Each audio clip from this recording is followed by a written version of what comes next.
여러분, 하나님께서 우리에게 주신 가장 큰 축복 가운데 하나가 기도라고 생각합니다. 여러분, 우리가 얼마나 약한지 모릅니다. 여러분, 우리라고 하는 이 존재가 살다 보면 아무것도 아니에요. 그런 우리가 여러분, 하나님을 이제 만날 수 있는 겁니다. 우리가 하나님께로 가고 하나님의 나를 만나 주시는 거죠. 그게 기도입니다. 그래서 기도의 본질은 하나님을 만나는 거예요. 기도하실 때 하나님을 만나야 됩니다. 가장 먼저 그 대상이신 하나님. 기도에서 가장 중요한 것은 하나님과의 만남입니다. 그 옛날 고대 사회로 하면 백성이 왕 앞에 서는 것은 지극히 어려운 겁니다. 왕을 만나고 싶다고 만날 수 있는 그런 왕이 그런 대상이 아니에요. 그런데 여러분, 왕과는 비교되지 않는, 비교할 수 없는 우리가 하나님을 만난다. 그건 여러분, 그런 건 없는 겁니다. 그런데 우리가 하나님을 만날 수 있게 된 거예요. 예수님께서 우리에게 그걸 주신 거죠.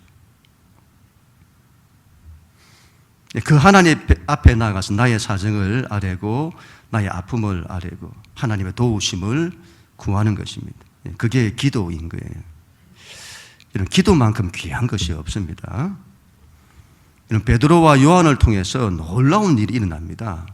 오순절 성령이 임하고 그들이 성령의 권능을 받고는 날 때부터 안전병이 된 사람을 일어나 걷게 하는 거죠. 그 일로 예루살렘에 난리가 났습니다. 수많은 사람들이 베드로와 요한에게로 모이고 베드로와 요한은 그들에게 담대히 예수 그리스도를 전합니다. 그런데 여러분, 거기에 대한 반대들이 일어나는 거예요. 대적들이 그들을 가만두지 않는 겁니다. 가두고 위협하는 거죠. 그러나 여러분, 하나님이 하시는 일을 그들이 막을 수 없습니다. 그들이 어찌하지 못하는 거예요. 여러분, 하나님께서 초대교회를 통해서 놀라운 생명의 역사를 나타내시는 거예요. 그런 하나님의 놀라운 역사가 그 모든 일이 뭘로 시작하느냐는 거죠. 뭘로 그와 같은 하나님의 역사들이 이루어지느냐는 겁니다. 바로 기도입니다. 기도. 오늘은 베드로와 요한이 잡혔다가 이제 풀려나게 됩니다. 그리고는 자신들이 모여 있었던 그 교회로 찾아가게 되는데, 그들이 베드로와 요한을 만나고 난 후에 제일 먼저 뭘 하느냐는 거예요. 그들이 잡혔다가 풀려났는데 함께 모여서 제일 먼저 뭘 하느냐는 겁니다. 우리 23절, 우리 24절 하나님 말씀 같이 읽습니다. 시작.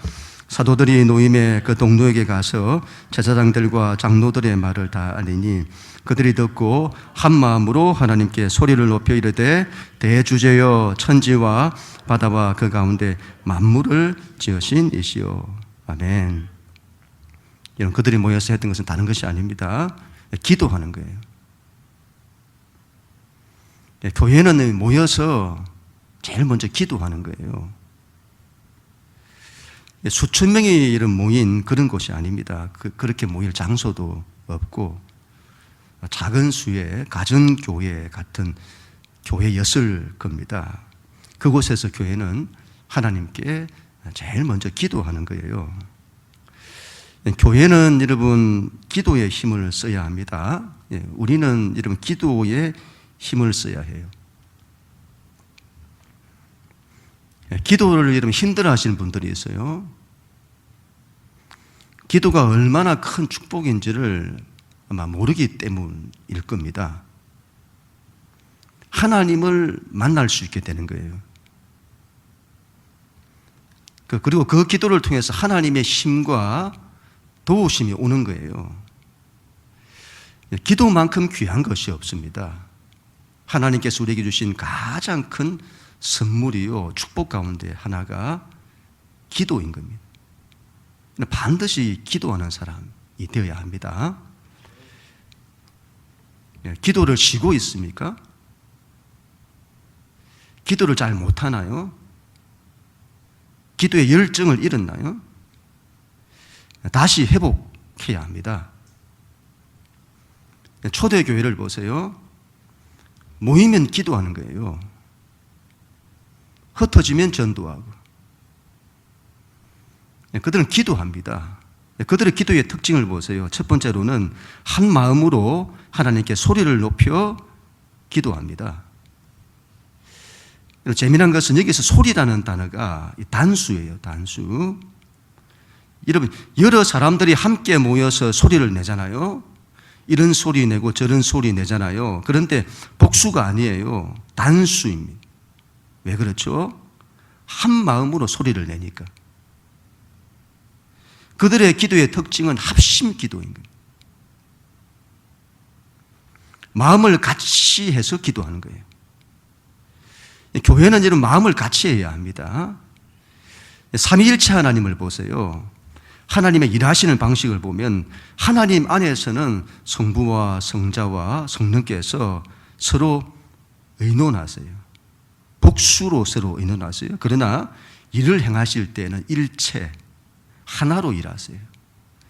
교회도 그래야 됩니다. 서로 다른 다양한 우리가 모인 거예요. 그러나 우리가 한 성령 안에서 하나가 되어야 합니다. 목회자 따로, 장로님 따로, 권사님 따로, 여러분들 따로, 그런 게 아니다 이 말이죠. 한 마음으로 하는 거예요. 기도도 한 마음으로 하는 거다. 우리 새생민 축제가 끝났는데 그런 행사가 있으면 한 마음으로 기도하는 거예요. 그게 귀한 겁니다. 하나님이 그런 걸 기뻐하세요. 두 번째는 또한 초대교회의 기도의 특징은 소리 높여 기도하는 겁니다. 우리는 여러분, 그 유대인들이, 성경에 나타난 유대인들이 조용조용히 기도했을 거라고 생각을 해요. 하나님이 기가 먹으신 것도 아니고, 기도는 조용조용히 하는 게 맞다고 생각을 해요. 이게 왜 그런 생각을 할까요? 기도는 왜 그렇게 해야 한다고 생각을 할까요? 우리가 여러분 그리스와 헬라 문화에 익숙해져 있기 때문입니다.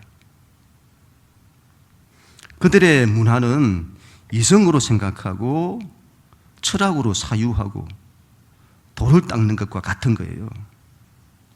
그래서 무슨 명상을 하듯 기도를 하는 거죠. 그런 기도가 굉장히 익숙해요. 그러나 성경을 보면 그렇지 않습니다. 구약의 여러분 기도를 보세요. 다윗의 기도를 보세요. 하나님께 부르짖습니다. 예수님 당시를 보세요. 예수님이 지나가시면 소리를 높여서 그분을 부르고 그분께 매달리는 거예요. 유대인들이 말씀을 묵상하는 거 보셨어요?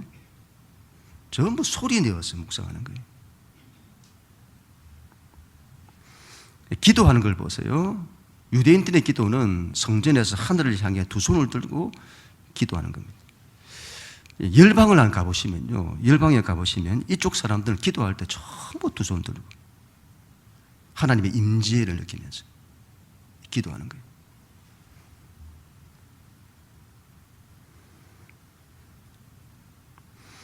우리나라의 기도가 통성기도, 주여 삼창하는 우리나라에만 있는 독특한 거라고 생각하는데 이게 한편에서 보면 이게 성경적인 거예요. 간절히 소리 내어서 기도하는 거죠. 왜 그렇죠? 왜 그렇죠? 구원은 간절하기 때문입니다. 간절하면 부르짖는 거예요. 지금까지 이런 기도를 여러분 안 해보셨다. 두 손 들고 하나님 앞에 기도하면서 간절히 부르짖는 그런 기도를 안 해보셨다. 그러면 한번 해보세요. 여러분이 하나님을 향해 두 손을 들고 높이 드는 순간 여러분의 기도가 달라지게 될 겁니다.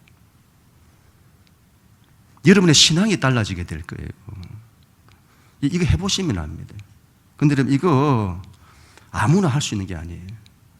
여러분 한번 해보세요. 이게 되는지. 이건 잘 안 됩니다. 아무나 하는 게 아니에요. 근데 우리 안에 정말 믿음으로 하나님이 완전히 우리가 절실할 때 이게 되는 거예요, 이게. 예, 교회는 이 두 가지를 할 수 있어야 합니다. 한 마음으로 합심해서 기도할 수 있어야 합니다. 그리고 소리 높여 기도할 수 있어야 합니다. 또한 그들이 하나님을 부르는 이런 호칭을 보세요. 대주제여 이렇게 하잖아요. 대주제여. 데스포타라고 하는 독특한 단어를 쓰는데 자주 쓰는 말이 아니에요. 우리가 하나님을 부를 때 하나님 아버지, 주여, 주님 이렇게 부르잖아요. 그런데 대주제여, 하나님의 전능하신 통치를 강조하는 절대 통치자의 의미가 강한 호칭인 겁니다. 지금 대적들의 반대와 위협이 있잖아요. 유대 사회 최고 권력의 반대를 받고 있는 겁니다. 그런데 그들과 비교되지 않는 하나님의 크심을 바라보는 겁니다. 온 세계를 통치하시는 대주제여, 천지와 바다와 만물을 지으신 이시여. 지금으로 하면 온 세상과 역사를 주권하시고 통치하시는 하나님 아버지, 아니 온 우주 만물을 만드시고 그것을 통치하시는 하나님, 그렇게 하나님을 부르는 겁니다. 초대교회가 불렀던 하나님이 얼마나 크신 분이신지 모릅니다. 초대교회는 하나님의 크심을 바라보고 기도하고 신앙생활을 하는 거예요. 신앙은 하나님의 크기가 커야 합니다. 하나님의 크기가 커야 돼요. 그런데 여러분, 하나님이 우리 안에서 너무 작은 거예요. 하나님이 문제보다 작고 환경보다 작고 불안과 염려보다 작고 하나님이 우리 안에서 너무도 작아요. 여러분 안에 있는 하나님의 크기는 어느 정도입니까? 내 안에 여러분 하나님의 크기가 작으면 기도해야 합니다. 믿음 달라고 기도해야 합니다. 기도는 여러분 하나님을 구하는 기도를 많이 해야 합니다. 아니 내가 하나님을 믿고 하나님이 나와 함께 하시는데 무슨 하나님을 또 구하냐? 여러분 그렇지 않습니다. 하나님을 구해야 합니다. 하나님을 더 가까이 만나기를 구해야 하고 하나님께 대한 더 큰 믿음이 일어나도록 하나님을 구해야 합니다. 하나님을 구할 때에 하나님의 크기가 커지고 하나님께 대한 믿음이 더 일어나는 겁니다. 여러분 성령을 받아야 합니다. 아니 성령을 받았는데 무슨 성령을 또 구하냐? 여러분 그렇지 않습니다. 성령님이 내 안에 더 크게 더 충만하도록 구하고 또 구해야 합니다. 성령의 바람과 불이 더 임하고 성령님의 권능이 더 임하도록 기도해야 합니다. 대주제여, 온 세상과 역사와 우주 만물을 주권하시고 다스리시는 하나님이요, 가장 높으신 가장 위대하신 절대적 통치자, 그 하나님을 믿음으로 부르는 거죠. 그래야 될 줄로 믿습니다. 그렇게 주님을 부르는 우리 모두가 다 될 수 있기를 축복합니다. 우리 29절 같이 읽습니다. 29절 시작. 주여 이제도 그들의 위협함을 굽어보시옵고 또 종들로 하여금 담대히 하나님의 말씀을 전하게 하여 주시오며. 아멘. 지금 여러분 산헤드린이라고 하는 이 권력기관이 위협하는 겁니다. 이 산헤드린은 유대 사회에서 최고 권력기관인데요. 이 권력기관이 예수님도 위협했고 그 예수님을 이방인의 손을 빌어서 죽음에 내어주었던 그런 기관입니다. 우리는 산헤드린 하면 별로 이게 어감이 와닿지 않는데 당시 유대인이라면 엄청났을 겁니다. 그들의 반대를 받는다. 그들이 벌벌 떨 정도의 그런 최고의 권력기관인 거죠. 그들의 위협을 받고 있는 겁니다. 반대를 받고 있는 거죠. 이걸 어떻게 해야 할까요? 제자들의 믿음을 보세요. 담대합니다. 이전의 제자들이 아니에요. 성령을 받기 전에는 두려워서 벌벌 떨었던 그들인데 성령을 받고 난 이후에 담대한 겁니다. 말씀에 대한 믿음을 가지고 있어요. 시편 2편의 말씀을 예를 드는 거죠. 열방과 족속들이 일어나고 세상의 군왕과 관원들이 일어나 주와 그리스도를 대적한다고 하는 그 예언의 말씀, 시편 2편의 말씀을 말하는 겁니다. 그런 대적들이 일어날 것을 성경이 미리 예언한 거죠. 그리고는 그들 대적들의 모든 일이 허사라는 거예요. 그들의 경영은 허사다. 하나님이 하시는 일을 그들이 막지 못한다. 그래서 이렇게 기도를 하는 겁니다. 이런 기도의 내용을 보시면 첫 번째 기도는 그들의 위협함을 굽어 보시옵소서 이렇게 기도하는 겁니다. 굽어보다는 이 말은 위에서 내리다보다 하나님이 지켜보신다. 그들의 위협을 없애달라고 기도하는 것이 아니에요. 그런 반대가 없게 해달라고 기도하지 않습니다. 시편 2편의 말씀처럼 그런 반대가 있다고 전제하는 겁니다. 그런 반대가 당연히 일어난다. 그러나 하나님이여 굽어보시옵소서. 하나님께서 역사해 주옵소서. 그들의 반대가 다 허사가 되게 하여 주옵소서. 그리고 그런 반대를 두려워하지 않게 하여 주옵소서. 우리가 얼마나 약한지 삶의 작은 문제에도 넘어지고 우리는 자빠지고 불안해하고 두려워하고 그런 우리들이죠. 그런 때에 기도해야 합니다. 기도해야 됩니다. 하나님의 크심을 바라보고 대주제요 하늘과 땅 가운데 있는 모든 권세 위에 권세를 가지신 주여, 그분께 대한 그 믿음으로 기도해야 합니다. 제가 여러분 새생민 축제를 준비하면서 일주일 앞두고 불안이 찾아왔습니다. 잘 할 수 있을까? 새생민 축제를 할 때마다 그런 불안과 두려움이 찾아왔어요. 여러분은 어떨지 모르겠습니다. 따라오는 입장이기 때문에. 저는 전체를 제가 주관하고 인도하잖아요. 그런 불안과 두려움이 찾아온 겁니다. 이번에는 이제 이전과 좀 달랐습니다. 제 안에 여러분 불안과 두려움이 찾아오면 그걸 기도해야 된다는 그 사인으로 제가 받아들인 겁니다. 그래서 한 주간 동안 저녁 금식을 하면서 기도를 했습니다. 여러분 기도를 하면 믿음이 생기는 거예요. 여러분 기도는 믿음으로 해야 된다고 하잖아요. 기도는 믿음으로 해야 됩니다. 그런데 여러분 또 기도를 하면 믿음이 와요. 그런데 불안과 두려움이 점점 줄어들고 떠나가는 겁니다. 기도를 하면서 믿음이 막 오는 거예요. 영시가 두려워하지 마라. 내가 역사할 거다. 기도를 하면 대적들의 모든 계획이 허사로 돌아가는 거예요. 여러분, 이 초대교회 기도를 보세요. 두 번째 그들의 기도는 다른 것이 아닙니다. 담대히 하나님의 말씀을 전하게 하여 주옵소서. 사도행전의 사역 기조는 담대함이에요. 오순절 성령이 임하고 제자들이 성령이 충만하고 난 이후에 그들의 모습은 담대해진 겁니다. 사역을 할 때 여러분, 우리가 사역을 할 때 우리 안에 불안이 일어나고 두려움이 일어나고 안 된다는 마음이 들고 거기에 빠져들면 영적으로 이미 지는 겁니다. 우리 영적으로 지면 믿음의 역사가 일어나지 않아요. 사탄 마귀의 가장 큰 공격은 다른 데 있지 않습니다. 하나님의 말씀을 전하지 못하는 데 있어요. 복음을 전하지 못하게 만드는 거예요. 그래서 그 목적을 위해서 우리에게 두려움을 주는 겁니다. 안 된다는 마음을 줘요. 실패에 대한 두려움을 줍니다. 근본에 이런 새생명 축제를 할 때 이러면 어땠습니까?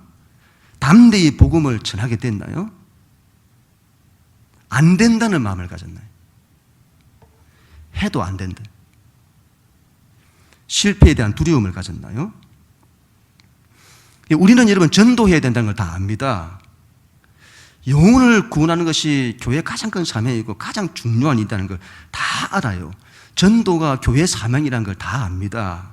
그런데 알면서도 전도를 못해요. 왜 그렇죠? 실패감 때문이죠. 실패에 대한 두려움 때문인 겁니다. 거절에 대한 두려움, 사람들의 반대에 대한 두려움 때문이죠. 이것 때문에 못해요.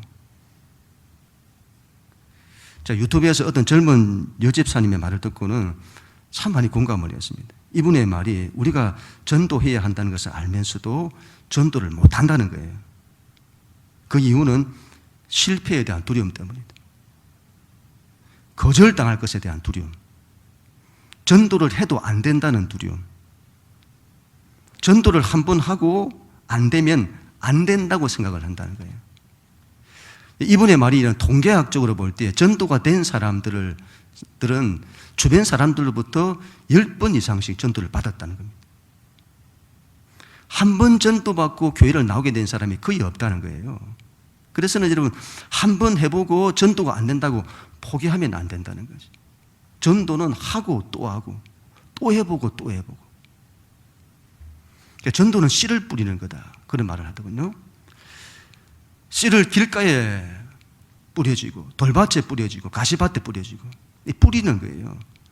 왜 그렇게 씨를 뿌리지? 될 만한 좋은 밭에 그런 사람에게 뿌리면 안 되나? 여러분, 이 건동 지역의 상황은 그렇지 않습니다. 지형적으로 어떤 밭이 좋은 밭인지를 잘 몰라요. 영적으로는 이거 우리가 딱 맞는 거예요. 우리가 사람들 보면 누가 좋은 밭인지 모르는 겁니다. 그래서 뿌리는 거예요. 뿌리고 또 뿌리고, 뿌리다 보면 좋은 밭에 뿌려지게 되는 겁니다. 준비가 또 되면 좋은 밭이 되는 거예요. 그리고 뿌려지면 결실을 맺게 되는 것이죠. 씨 뿌리는 마음을 가지고 전도는 계속하고 계속해야 됩니다. 그런데 우리가 두려움 때문에 못해요. 복음 전파는 담대해야 합니다. 담대하세요. 두려움으로 하면 전도 안 됩니다. 해본 사람 알아요. 두려운 마음을 가지면 전도 안 됩니다.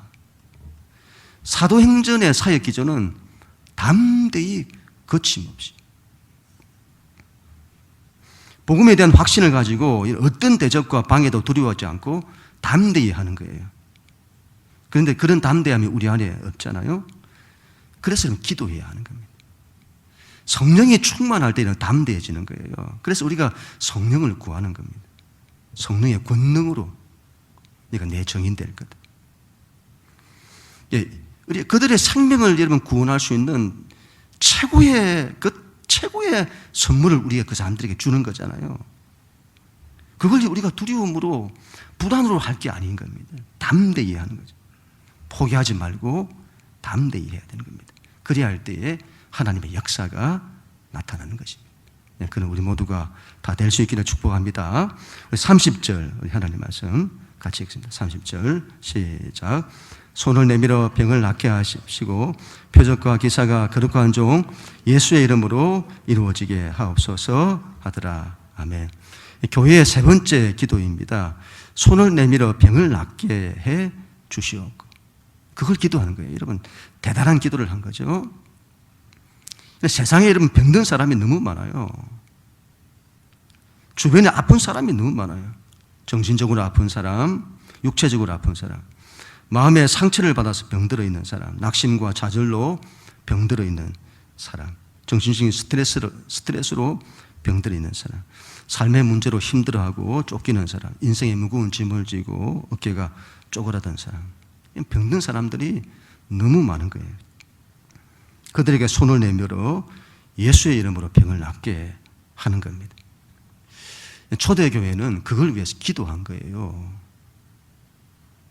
교회는 그래야 합니다. 병 낫기를 위해서 기도해야 합니다.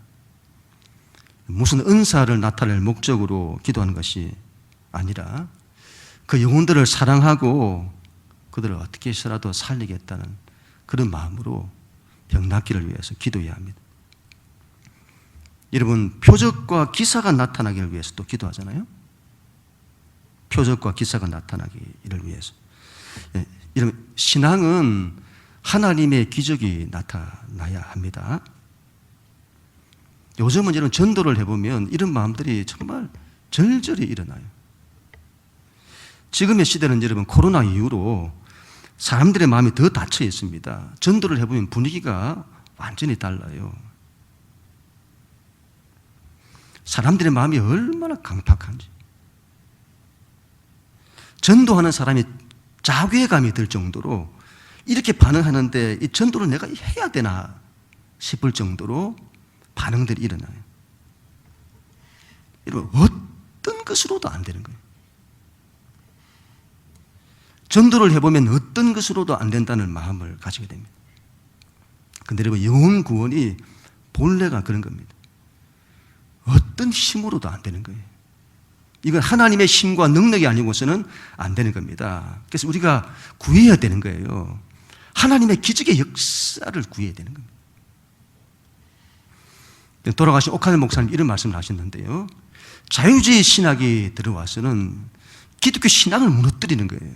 그런데 여러분, 그런 자유주의 신학의 특징이 세 가지라는 겁니다. 이 세 가지를 그렇게 강조한다. 그 첫 번째가 자연이고, 두 번째가 이성이고, 세 번째가 휴머니티다. 자연을 강조하는 거예요. 그래서 자연스러운 걸 강조하는 거예요. 자연적인 걸 강조하는 거예요. 얼마나 설득이 있습니까? 그런데 자연을 강조하면서 하나님의 초자연을 무시하는 거예요. 우리 신앙에서 이걸 다 빼는 거예요.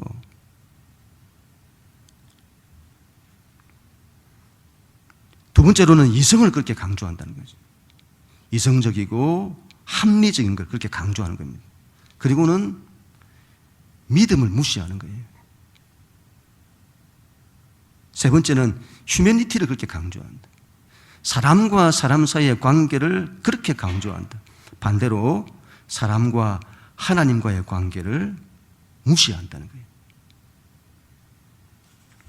여러분 잘 보세요. 여러분 얼마나 현대 기독교 신앙에서 하나님의 초자연적인 역사, 기적의 역사가 무시되고 있는지. 현대 기독교는 이제는 그런 걸 기대하지도 않아요. 하나님의 기적의 역사를. 그래서는 안 됩니다. 여러분 교회는 초대교회처럼 병 낫기를 위해서 기도해야 합니다. 사람을 사랑한다면, 사람의 마음을 우리가, 사람의 아픔을 이해를 한다면 이걸 안구할 수가 없는 거예요. 제가 목회자로서의 제 심정이 이걸 안구할 수가 없더라고요. 너무도 힘들어하고 아파하는 사람들이 많은 거죠. 하나님의 기적의 역사를 안구할 수가 없어요. 사람을 사랑하고 어떻게 해서라도 살리고자 할 때는 이걸 안구할 수가 없는 거예요. 마가복음 16장 17절 18절. 제가 이번에 이 말씀을 받고 이 말씀은 제가 잊어보지도 않아요. 마가복음 16, 17, 18 순서적으로 끝장 마가복음 16, 17, 18 하나님 이거 주세요. 제가 기도하게 되었습니다. 이 말씀 붙들고 같이 한번 읽도록 하겠습니다. 시작. 믿는 자들에게는 이런 표적이 따르리니 곧 그들이 내 이름으로 귀신을 쫓아내며 새 방언을 말하며 뱀을 집어 올리며 무슨 독을 마실지라도 해를 받지 아니하며 병든 사람에게 손을 얹은즉 나으리라 하시더라. 아멘. 이런 말씀을 여러분 실제로 받아들여야 합니다. 마태복음 10장 1절 예수께서 그의 12제자를 부르사 더러운 귀신을 쫓아내며 모든 병과 모든 약한 것을 고치는 권능을 주시니라. 성경 말씀은 실제로 받아들여야 됩니다. 그래 믿음의 역사가 일어나는 거예요. 우리의 뛰어남이 아니에요. 이런 것들이 우리의 경건과 능력에서 온 것처럼 생각해서는 안 되는 겁니다. 이 모든 것이 여러분 예수의 이름으로 이루어지게 하옵소서. 우리가 이름 예수의 이름으로 기도한다는 것이 얼마나 큰 권세인지 모릅니다. 초대교회 교인들의 믿음은 대단했다고 봐요. 왜 그럴까요? 그들의 믿음은 굉장했다고 봅니다. 왜 그럴까요? 예수님의 부활을 본 거죠. 부활의 증인인 거예요. 부활의 증인. 예수님이 죽으셨는데 그 죽으신 예수님이 살아나신 거예요. 그걸 직접 본 거예요. 실제로 본 거다. 여러분 예를 들어서 만약 우리 눈앞에서 사람이 죽은 겁니다. 사람이 죽었어요. 피를 다 쏟고 죽은 거예요. 사흘이 지난 겁니다. 근데 살아났다. 천지가 개벽할 일이잖아요. 죽음을 이긴 겁니다. 그냥 살아난 게 아니고 예수님은 죽음 자체를 이기신 거예요. 죽음의 권세를 이긴 겁니다. 그걸 봤으니 그분의 이름의 권세는 말로 다 할 수 없는 겁니다. 초기 기독교 공동체의 신앙은 죽음을 이기는 믿음을 가진 겁니다. 그걸 실제로 그걸 봤기 때문에. 그래서 그 예수의 이름의 권세를 가지고 있는 겁니다. 그 예수께서는 죽음의 권세를 이기시고 하늘과 땅 가운데 있는 모든 권세 위에 권세를 가지신 겁니다. 그래서 그분의 통치는 모든 물질 세계, 영적 세계, 모든 것이 그분의 통치 아래에 있는 겁니다. 그 이름으로 기도하는 거죠. 그러니 역사가 일어나는 겁니다. 예수님께서 우리에게 주신 것은 바로 이 이름의 권세인 겁니다. 예수님께서 제자들을 보내실 때 다른 걸 주시지 않았습니다. 돈을 주시지 않으셨어요. 지식을 주지 않았습니다. 무슨 프로그램이나 이런 걸 주지 않았습니다. 그 이름의 권세를 주신 거예요. 그 이름의 권세로 병든 자를 고치고 귀신을 내어 쫓는 그 권세를 주신 겁니다. 제자들이 이 권세를 받고 사람을 고치고 회복하는 일들을 이루게 되는 것입니다. 여러분, 우리도 마찬가지라고 봅니다. 예수 이름의 이 권세를 가지고 일었어야 합니다. 그 이름의 권세를 가지고 모든 걸 회복하고 살리는 우리가 되어야 되는 겁니다. 요즘은 제가 기도할 때 하나님 부활의 증인되게 해주세요. 이런 기도를 참 많이 합니다. 정말 이걸 부활의 증인, 죽음을 이기는 이 그분의 권세에 대한 이 믿음을 갖게 해주십시오. 제가 그런 기도를 참 많이 하게 되는데요. 여러분, 이런 예수의 이름의 권세로 반드시 일어서는 그런 우리가 되어야 될 줄을 믿습니다. 마지막 31절 우리 같이 한번 읽습니다. 31절 시작. 비기를 다음에 모인 곳이 진동하더니 무리가 다 성령에 충만하여 담대히 하나님의 말씀을 전하니라. 아멘. 기도했을 때 즉각적으로 응답이 나타났습니다. 모인 곳이 진동을 했습니다. 마치 오순절 성령 강림 때와 같은 역사가 다시 한번 일어나게 된 겁니다. 진동했다는 말이 아주 독특하잖아요. 마치 성령의 바람이 임하고 불이 임한 것처럼 그곳이 진동한 거죠. 하나님의 임재가 나타나는 겁니다. 그리고는 무리가 다 성령이 충만하였다. 그리고 담대히 하나님의 말씀을 전했다. 이 세 가지인 거예요. 기도하고 성령 받고 담대히 말씀 전하고. 이 세 가지. 사도행전은 처음부터 기도로 시작하는 거예요. 기도하고 오순절 성령 받는 거죠. 그리고 성령 충만함으로 담대히 말씀을 전하는 겁니다. 기도하고 성령 받고 담대히 말씀 전하고. 사도행전의 역사는 그렇게 일어나는 겁니다. 기도해야 합니다. 교회는 기도해야 합니다. 기도가 일어나야 합니다. 요즘 하나님이 저에게 기도에 대한 마음을 얼마나 많이 부어주시는지 모릅니다. 새생민 축제를 준비하면서 제가 일주일 앞두고 저녁마다 금식하면서 기도했다고 했잖아요. 새생민 축제가 끝나고 난 이후에 지난 한 주간 동안이었죠. 일주일 동안 제가 얼마나 기도를 많이 했는지 모릅니다. 제가 일주일 동안 하루에 5시간씩 기도를 하게 되었습니다. 제가 제 힘으로 했다면 이 기도를 못했을 겁니다. 하나님이 저에게 기도를 하게 하신다는 마음이 들었습니다. 그 이유는 기도를 하는데 하나도 힘들지 않았습니다. 새벽에 1시간, 출근해서는 1시간, 점심 먹고 오후에 1시간, 저녁에 밥 먹고 2시간, 이렇게 일주일 내내 제가 그렇게 기도를 하게 되었습니다. 제 안에 드는 마음이 하나님이 뭔가를 하시려고 하시나? 하나님이 지금 뭔가를 하시려고 나에게 기도를 하게 하시나? 이런 마음이 들었습니다. 그리고는 결국에 제가 기도해야겠다. 하나님이 뭔가를 하시려고 하시는가 보다.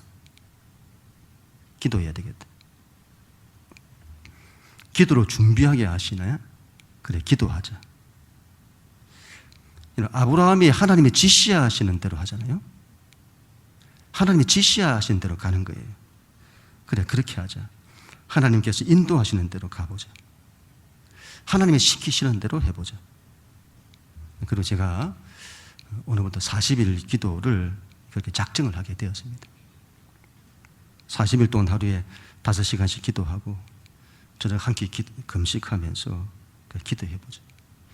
제게는 뭐 다른 마음이 없어요. 오직 한 가지 마음. 하나님이 뭔가를 하시려고 하는데 거기에 제가 순종하고자 하는 그 마음 딱 한 가지 가지고 제가 이걸 감당하려고 합니다. 하나님께서 어떻게 인도하실지는 모르겠지만 제 마음은 예수의 이름으로 여러분을 다 살릴 작정입니다. 교회를 다 살릴 작정입니다. 잘 감당할 수 있도록 기도해 주시기를 부탁을 드립니다. 하나님이 뭔가를 하실 겁니다. 혹 여러분 안에도 그런 감동이 있으신 분들은 기도에 조금이나마 동참을 해 주시기를 부탁을 드립니다. 제가 혼자 하는 것도 좋습니다만은 교회 공동체가 기도가 좀 일어나야 될 거잖아요. 제 마음은 그렇습니다. 우리 안에 믿음이 있다고 생각하시는 분들은 기도는 적어도 하루에 1시간 이상을 해야 된다고 봅니다. 그리고 그렇지 못한 분들은 30분이라도 이렇게 기도할 수 있어야 된다고 합니다. 기도 간단치 않습니다. 해보세요. 해보신 분들 10분을 못해요. 기도를 10분 못합니다. 근데 믿음이 있다고 하는 분들은 정말 하나님 붙들고 기도해야 되는 거예요. 그래야 일어설 수 있는 거예요. 사도행전의 모든 역사가 기도로부터 시작되잖아요. 기도를 통해서 하나님 역사가 일어나는 겁니다. 이게 될 때 일어나는 거예요. 교회도 일어나고 우리의 가정도 일어나는 겁니다. 기도할 때 하나님의 역사가 시작이 되고 이게 이루어지게 되는 겁니다. 기도죠, 기도. 여러분, 기도를 통해서 교회가 일어서고 또 가정이 일어서야 되겠습니다. 기도하십시다. 기도로 모든 걸 살리십시다. 기도로서 일어나 걷게 하십시다. 하나님이 역사하실 것입니다. 그는 우리 모두가 다 될 수 있기를